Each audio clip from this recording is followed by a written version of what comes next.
তো আমরা চিন্ময় প্রভুর যখন যাচ্ছিল চট্টগ্রামের ফ্লাইটে, তখন আমরাও ছিলাম। চিন্ময় প্রভুর যে সেক্রেটারি আদিপুরুষ সেও ছিল, তো আমরা ছিলাম, এবং একজন সাংবাদিক তিনিও ছিলেন। তো আমরা ওখানে নামার পরে ওখানে যারা গোয়েন্দা সংস্থার লোকেরা তারা বললো যে তাদের যিনি অফিসার তিনি আসবেন। তা আমরা মনে করেছি হয়তো যে তাকে প্রোটোকল বা তাকে কোনো এরকম নিরাপত্তা দেওয়ার জন্য। আমরা বুঝতেই পারি নাই যে এরকম একটা ঘটনা ঘটতে যাচ্ছে বিষয়টি, কারণ আমরা রাষ্ট্রযন্ত্রের কাছে এটা আশা করি নাই। যে ঘটনাগুলো ঘটছে, চিন্ময় প্রভুকে যেভাবে গ্রেপ্তার করা হয়েছে, এবং আমরা বারবার তাদের পরিচয় জিজ্ঞেস করছিলাম এবং কি কারণে, এবং এই বিষয়গুলো কিন্তু কোনো কিছুই তারা না বলে যে আপনি উঠেন বলে কিন্তু একরকমের জোর করে তাকে তুলে নেওয়া হয়েছে। এবং চিন্ময়বাবু যখন মোবাইলটা আমার হাতে দিলেন, সেই মোবাইলটা যেভাবে তারা ধস্তাধস্তি করে মোবাইলটা নিয়েছেন, এটাই আমাদের আমাদের সন্দেহ হয় যে এখানেই ষড়যন্ত্রে যে তারা যে একটা ষড়যন্ত্রের জাল পাকাতে চাচ্ছে, সেই বিষয়গুলোকে সেখানে কিন্তু সুস্পষ্টভাবে আমরা বুঝতে পেরেছি।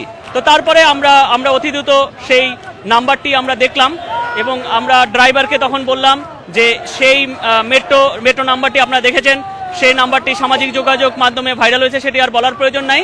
সেই নাম্বারের ওর পিছে ওই গাড়ির পিছে যখন আমরা আগাতে থাকি, আগাতে দেখলাম আমরা মিন্টো রোডের এই ডিবি কার্যালয়ে এসে ঢুকেছে।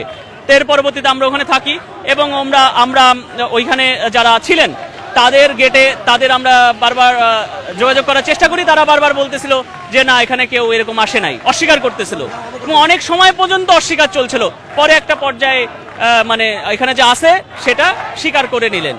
তো আমরা মনে করি যে চিন্ময় প্রভু একা না, চিন্ময় প্রভু বাংলাদেশের সংখ্যালঘু, শুধু সনাতন ধর্মাবলম্বী না, সংখ্যালঘু 3 কোটি সংখ্যালঘু সম্প্রদায়ের তিনি মুখপাত্র।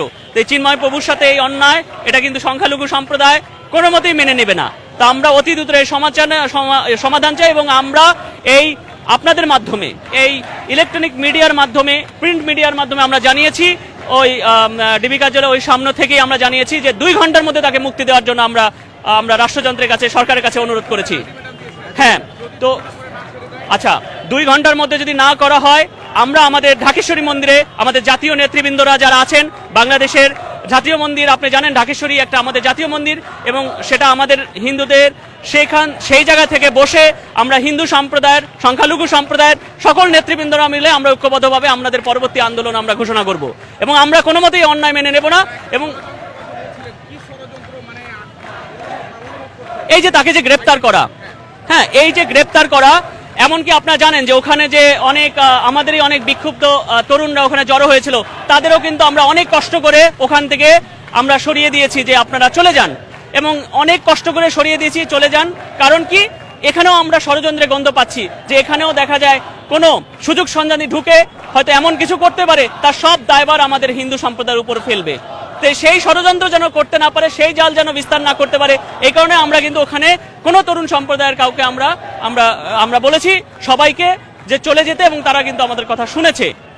এই কারণে তরুণ সম্প্রদায় অনেক বিক্ষুব্ধ হলো, তাদের কাছে আমরা কৃতজ্ঞ। কিন্তু তারা শাহবাগে এসে তাদের ন্যূনতম, যে আপনারা জানেন যে ঢাকা শহরে যে প্রতিবাদ তরুণ সম্প্রদায় করে, শান্তিপূর্ণভাবে তারা তাদের প্রতিবাদ জানাচ্ছে, এবং চিন্ময় প্রভুর এই গ্রেপ্তারের বিরুদ্ধে তারা এই মুক্তির জন্য তারা আন্দোলন তারা বলছে। তো আমরা এই শান্তিপূর্ণভাবে আমরা এই বিষয়টির আমরা সমাধান চাই, এবং আমরা চাই আজকে রাত্রের মধ্যে চিন্ময় প্রভুর আমরা মুক্তি, এবং এই বিষয় না হলে কিন্তু পরবর্তী আমাদের আন্দোলন আমাদের আসবে। দর্শক, আমরা কথা বলছিলাম একজন প্রতিনিধির সাথে এই সনাতন ধর্মাবলম্বীদের যে সংগঠনগুলো রয়েছে সেই সংগঠনের, এবং আমরা